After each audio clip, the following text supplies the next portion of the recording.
Tonight on Coyote News, is substance abuse a problem at USD? And a look at how students feel about the campus dining services. I'm Courtney Starrett. And I'm John Weatherington. The fifth installment of Grand Theft Auto series is out, leaving many to wonder if the game is too violent or too time-consuming. And Yote reporter Jillian Doom takes an inside look at the rules in the library. Plus, the Coyote volleyball team now holds the top position of the conference, and newcomers to the women's swimming and diving teams excel at their season's opener. Details on these stories and more are coming up, but first, the headlines with Caitlin Steffel.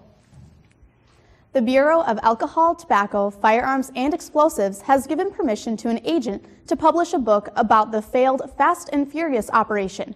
John Dodson told Congress about the unsuccessful gun smuggling sting operation and wrote a book about it. A few parts of the book will be redacted, and it's unclear whether Dodson will be allowed to profit from the book.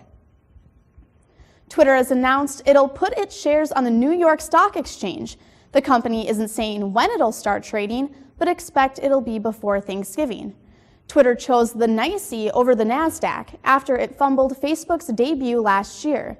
The NASDAQ traditionally favors technology companies. USD is examining how it can improve cultural sensitivity on campus. This comes after an incident during the Dakota Days homecoming parade, where riders on the strollers float yelled inappropriate comments and made racial gestures to a woman and her son wearing traditional Native American tribal regalia. Strollers is USD's oldest student organization. Its reps have apologized to the woman and her child. And those are your headlines. Released on September 15th, the fifth installment of the Grand Theft Auto video games has found its way into the lives of many USD students.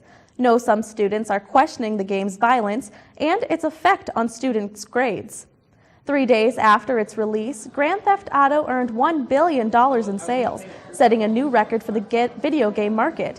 Some professors find the newest edition to be lighter and less violent than previous games. It's allegedly a cleaned up version of the game. I do know that some of the latest research data that has come out indicates that anybody who might have a predisposition toward violence with particularly guns can be influenced by excessive play.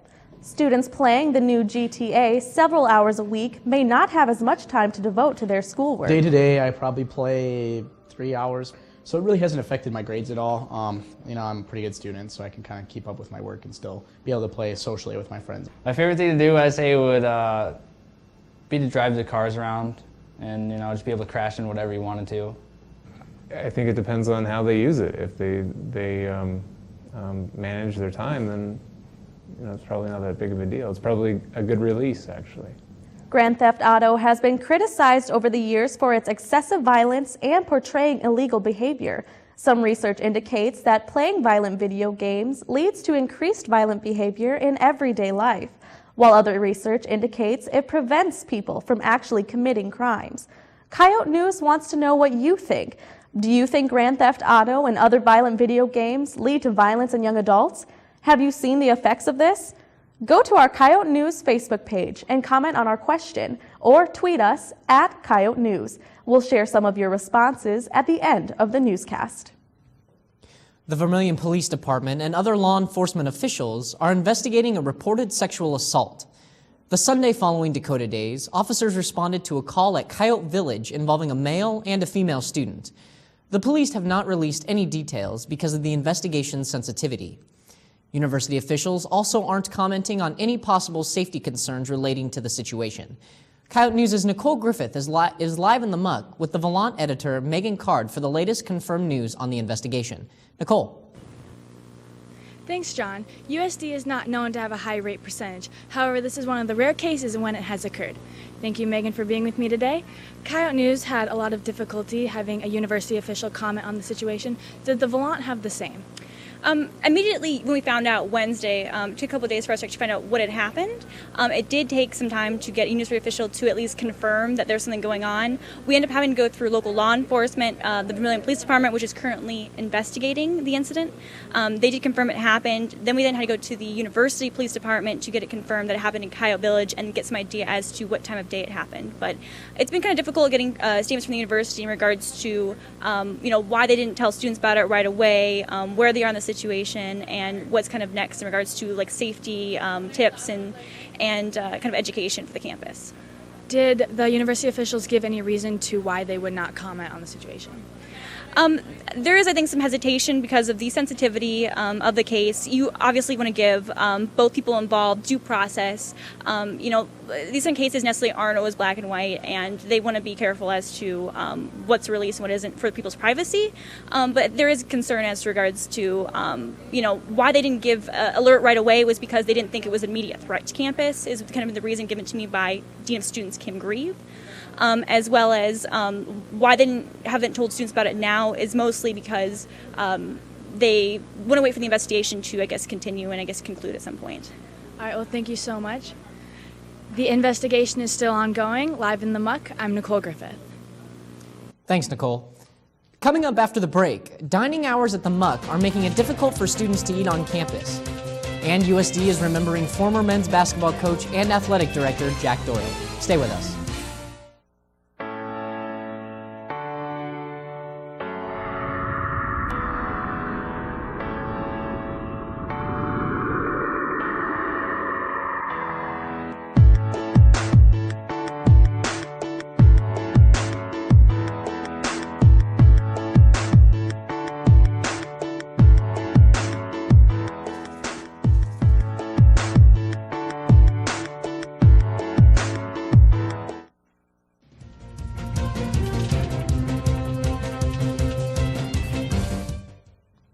USD is remembering former men's basketball coach and athletic director Jack Doyle after his recent passing at the age of 80.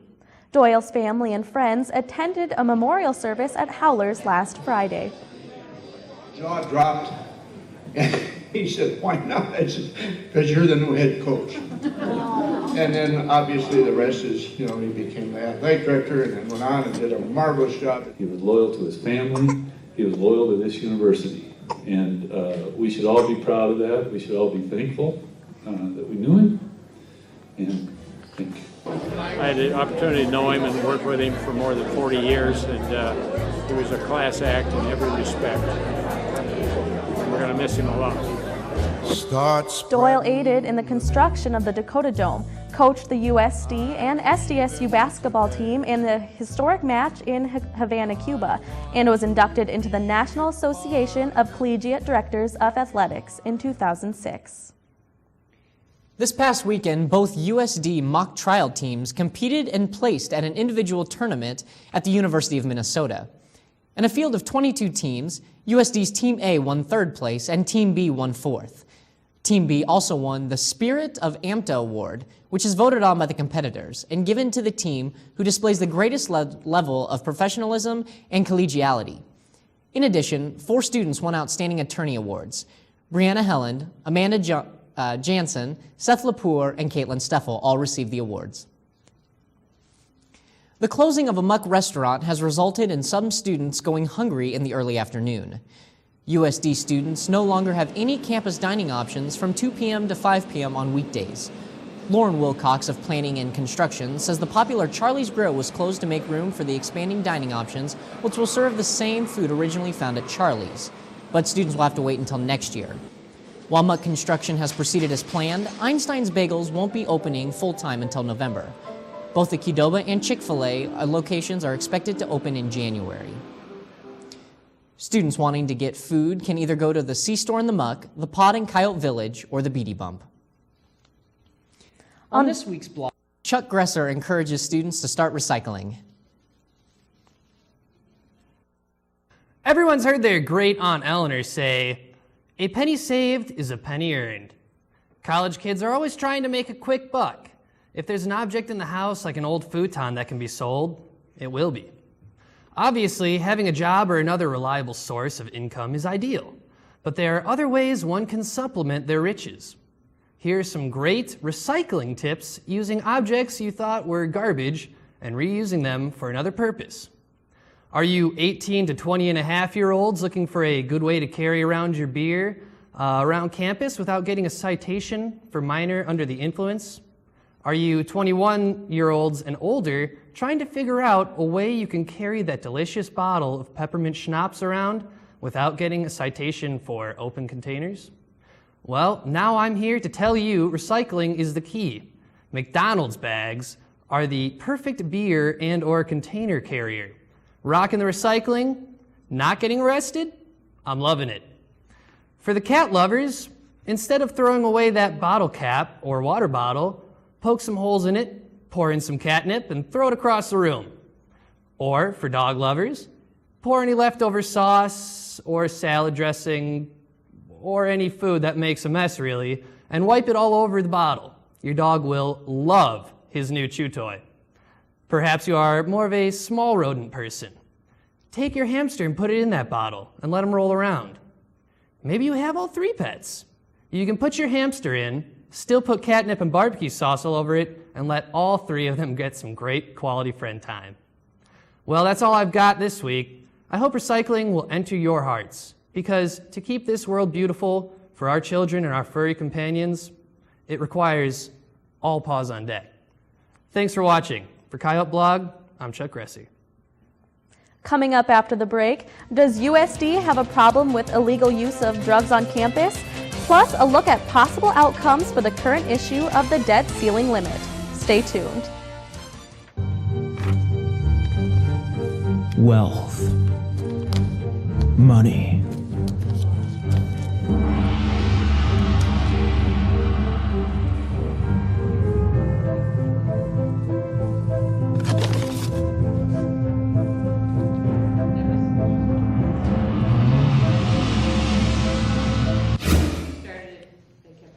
If only everything was as easy to get as the volant.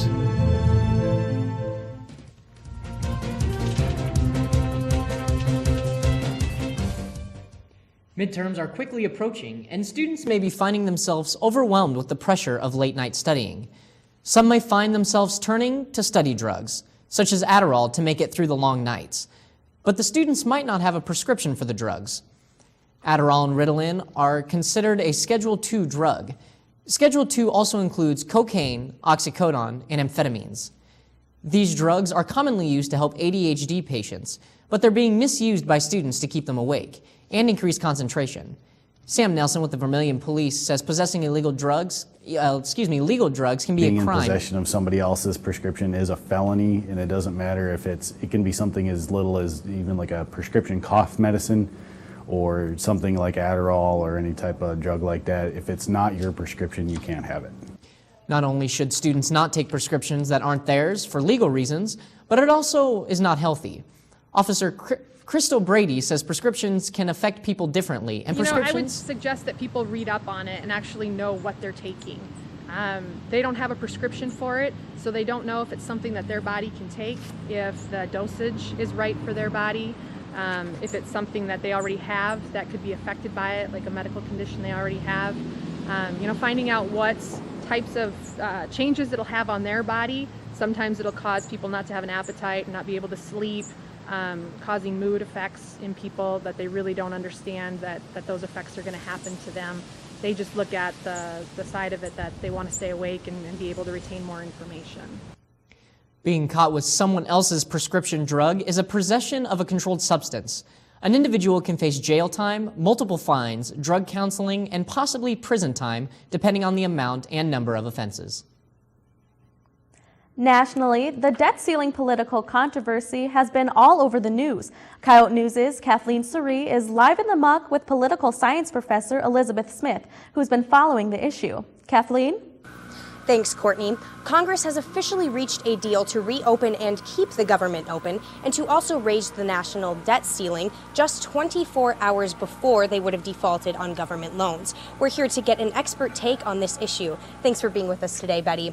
My pleasure. Now, can you explain to us what exact deal was made and what kind of is going to happen next? Sure. Well, the government, as you know, has been shut down since October 1st when the new fiscal year, the new federal fiscal year began, and we had no budget. Congress had not passed a budget, had not been able to come to an agreement. And so since then, we only essential federal workers have been able to work. So the agreement today was to continue keeping the government open until January 15th, hopefully giving Congress a chance to come up with a budget deal. But for now, we're going to basically continue the government on what's called a current services basis. That is to say, last year's budget at this year's costs and expenses. So that's one part of the deal. The second part of the deal is to raise the debt ceiling, which was really the most critical element of this afternoon's deal. And they're going to raise the debt ceiling high enough to last the U.S. until February 7th, at which point, hopefully, there'll be another deal. But in the meantime, U.S. currency has really lost a lot of the confidence of the international trade community with very serious consequences. And so for short-term borrowing now, the U.S. has to pay 3 times the interest rate that it did just a few weeks ago. So topping all of this off was a deal that by mid-December, the House and Senate negotiators are going to come up with a long-term deal to decrease the U.S. debt. All right, thank you so much for your time. Once again, that was Betty Smith, political science professor. Live from the Muck, I'm Kathleen Surrey. Thanks, Kathleen.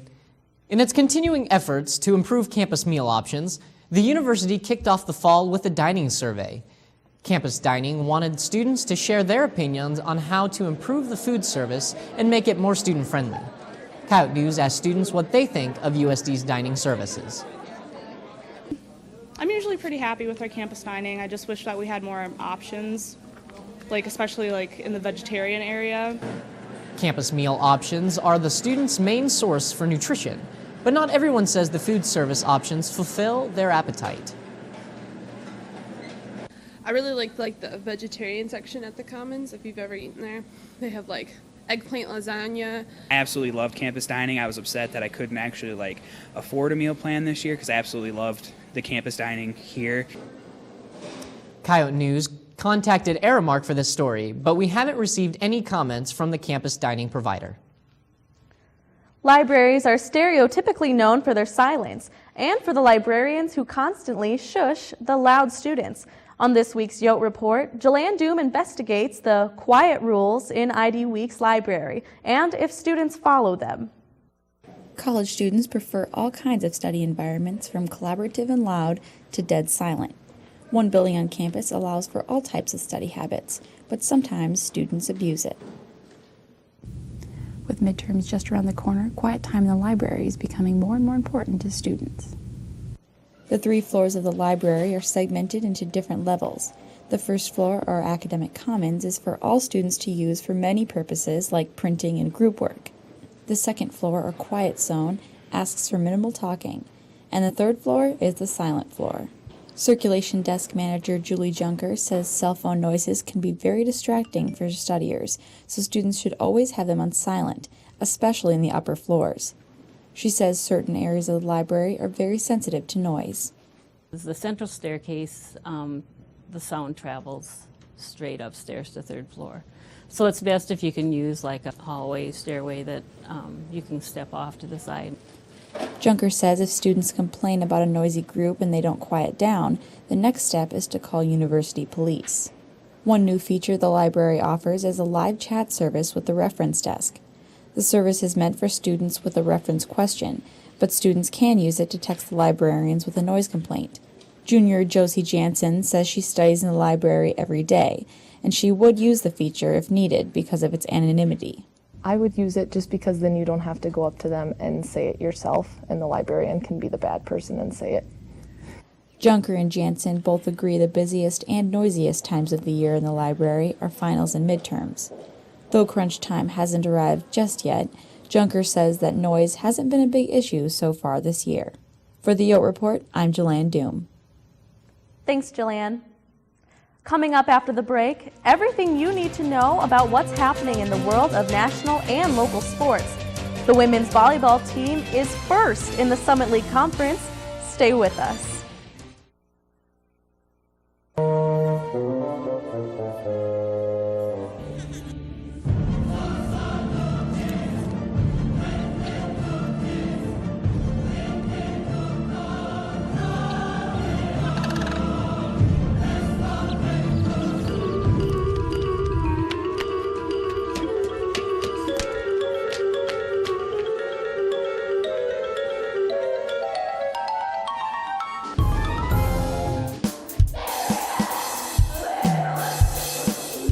Not getting your message across clearly?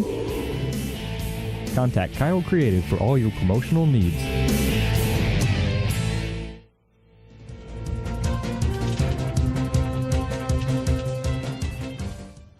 Tonight on Coyote Sports, meet the dynamic duo that's contributing a lot to the volleyball team's success this season. Thanks for watching. I'm Malachi Peterson. And I'm Erica Arpan. The football team is on a 2-game win streak, and one Yote receives an honor for his performance during Saturday's game. But first, the headlines. Caitlin? The Green Bay Packers came away with a win this weekend, but not without a few losses to key players. Wide receiver Randall Cobb will miss multiple weeks because of a knee injury that was suffered late in the second quarter in Sunday's win over the Baltimore Ravens. James Jones, another receiver suffering a knee injury, has a chance to play next weekend, but is questionable. North Carolina women's basketball coach Sylvia Hatchell has been diagnosed with leukemia. In a release from the school on Monday, Hatchell says she'll temporarily step away from coaching duties and focus on treatment. This is Hatchell's 28th season with the Tar Heels, and she's one of only 3 head coaches in the sport to win 900 games. And that's a look at what's new in sports. The USD football team has another win under its belt and is undefeated at the Dome. The Coyotes hosted Indiana State in the Missouri Valley Conference play Saturday at the Dakota Dome. USD beat the Sycamores 17-14. Redshirt freshman running back Trevor Belma earned Missouri Valley Football Conference Newcomer of the Week honors for his performance during the game. Belma had a season high of 145 rushing yards and scored both touchdowns for the Coyotes. The U.S. volleyball team stands alone as the first-place team in the Summit League Conference. With a record of 14-6 this season and undefeated in conference play, it's no secret that the team's connection with each other is tough to break. Coyote News' Mackenzie Schaefbenter spoke with senior Tori Corral and junior Kendall Crittenbrink about this year's success this year. This summer we came together as a team and stayed here for the summer and went everywhere basically together. So on and off the court we have a great team chemistry, and I just know when my hitters want the ball or they sometimes feel like when I'm going to set them, so it's very good. Obviously there's times where we don't get along all the time, we're girls, but I'd say that we get along very well for the most part, and we're definitely all friends on and off the court, and I think that helps a lot on the court. Kroll and Crittenbrink have helped glue the team together this fall, but both seem to agree that the secret to their success is more than just teamwork. I think our secret to success would be our fast pace. And that's really been what's setting us aside from different teams because they can't keep up with our pace. To prepare for the fast-paced game ahead of her, Crittenbrink sticks to her lucky routine. I always put my socks on my right foot first, and then my left foot, my shoes on my right, and then my left. I always get my shins taped the same way every time. And just every night, I always look at our scouting reports the same right before bed. The team's routine involves warming up their limbs and vocal cords right before hitting the court. We usually just sing and dance a lot and just kind of keep the energy going so that we can get ready for the game. For Coyote News, I'm Mackenzie Schaefbenter. Newcomers shine for the women's swimming and diving team as 3 freshmen combined to win 4 events during the Coyote season opening duel against Minnesota State Saturday. The Coyotes won 6 events in all, but lost the duel by 5 points.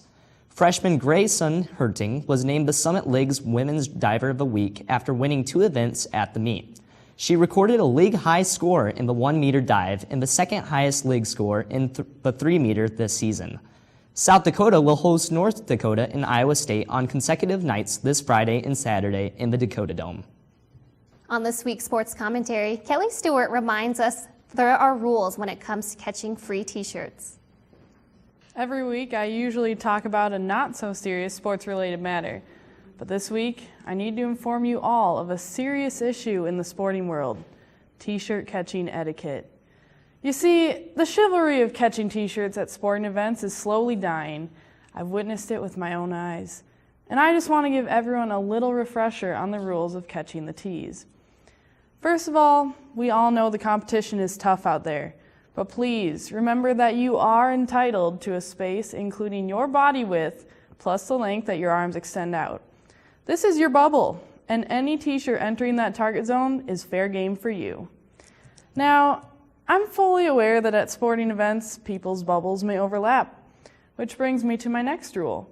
In general, if you are in the presence of any person age 10 or younger or age 70 and older, you must let he or she catch the T-shirt. It's just plain rude to try and grab the free clothing from the young and old of society. If you're between the ages of 10 and 70, I bet right now that you already have enough T-shirts. And finally, if that awkward moment occurs where the T-shirt lands between you and another fan, remember the 10 and 70 rule. But if it doesn't apply, a 5-second stare down is required. Then, whoever has the fastest hands can grab the shirt. Game on, my friends. For Coyote Sports, I'm Kelly Stewart. Thanks, Kelly. After the break, where are the most popular places to study on campus? Plus, a look at your Facebook and Twitter responses. Coming up.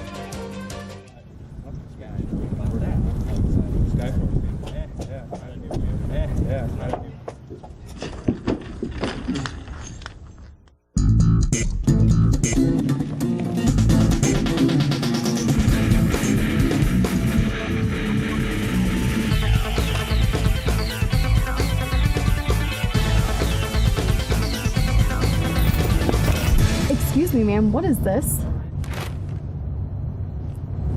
Obstacle course training. It's how we prepare our staff to get you the news first. Not bad. The Blonde, first to the news, first to you. The student's voice for 125 years.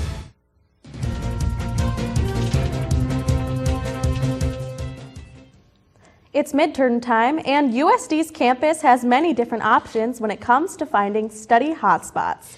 On this week's Out and About, we asked students where their favorite place to study is and why. I study on the second floor muck because it's quiet. I don't have the best study habits, so my best place to study is probably in my bed with my eyes closed. My favorite place to study on campus is the muck front desk because I work there and it gets quiet at night, which is really nice. Actually, I don't like to study on campus. I actually like to study in my sorority house instead. We have some study rooms downstairs that I like to take advantage of. Study in the B school because I can just get help with all my professors right there. I really like studying in the library because it's quiet and I can focus. I usually just go to the library. In the library because it's most quiet. Room because study tables at the library gets very hectic and I just like to be in my room. It's my own little place of peace, so I just like to study in my room. I like to study in the library because it's quiet. Agreed.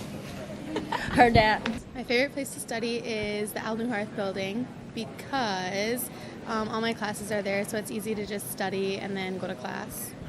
I don't study. And now for your Facebook and Twitter responses. We asked students if violent games like Grand Theft Auto contribute to increased violent behavior. Sean Doan says video games give people an outlet to relieve stress and could actually decrease violent behavior in some cases. And Shane Barrows says that he thinks, for the most part, that people realize that it is just a video game and see it as just a form of entertainment, like watching a movie or a TV show. Thank you for your responses. Be sure to check out our Facebook and Twitter next week for our question. A new copy of the Volant hit newsstands today. Be sure to pick up a paper to read about South Dakota's poor performance in a recent report released by the Center of American Progress. The report examines women's status across the United States. You can read that story, plus additional coverage of the reported sexual assault on campus online at volantonline.com. That's all for Coyote News. Don't forget to like us on Facebook and follow us on Twitter so you can respond to our questions each week. Have a great night. We'll see you next time.